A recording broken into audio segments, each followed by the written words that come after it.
Good morning mga ka-agri. Bali, nandito tayo ngayon sa tanim naming mais mga ka-agri. Siguro mga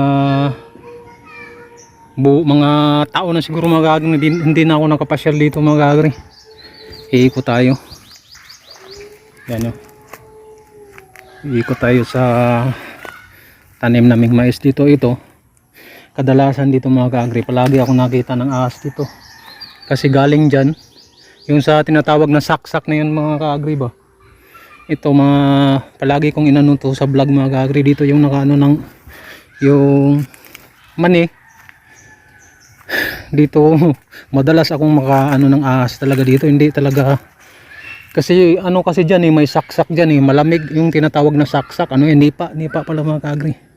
Dyan ang nagano yung mga mga ahas ba. Pero ganito kalaki mga ka-agri, kawayan na to. Itong ganito mag-ano tayo ng yung pangpalo ba, kasi matatakot yan pero minsan may lumalaban talaga mga ka-agri. Dito ako dumadaan pupunta ako doon sa kabilang namin. Na siya mga ka-agri, na tinatawag na malapit ng namatad ba yun? Anong tawag sa Tagalog mga ka-agri? Yan, dito tayo. Mag-ikot-ikot tayo. Kasi dadaanan talaga to sa pupuntahan natin ngayon.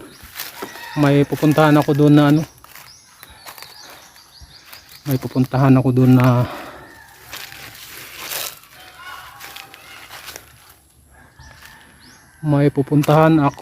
na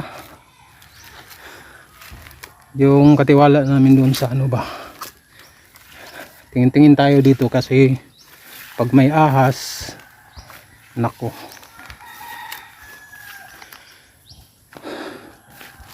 madalas talaga ako makita ng ahas dito mga ka-agri kapag pumupunta ako dito lalo kasi kasi dito yung malamig na lugar ba.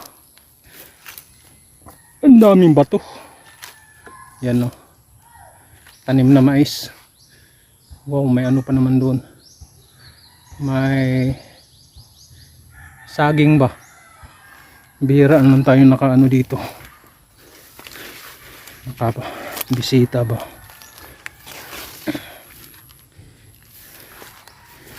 Yan.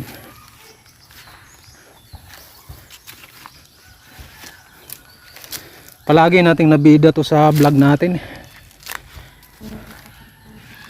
Yan yung ng katiwala namin, yung dito ba, yung nag-alaga sa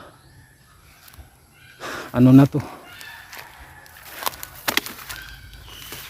Kapag may hawak ka ng pamalo mga ka-agri, parang parang aso, natatakot na yan ang ahas. Pag may hawak ang pamalo, parang aso. Pag aso, makasalubong mo aso na yung asong matapang, matatakot yan.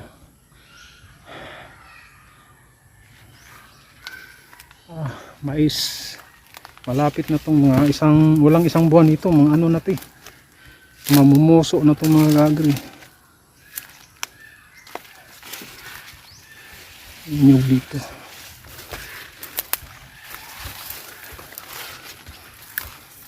Okay. Yan.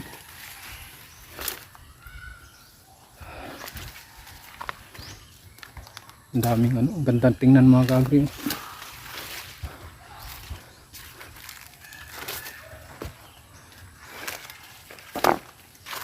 Survive na tayo.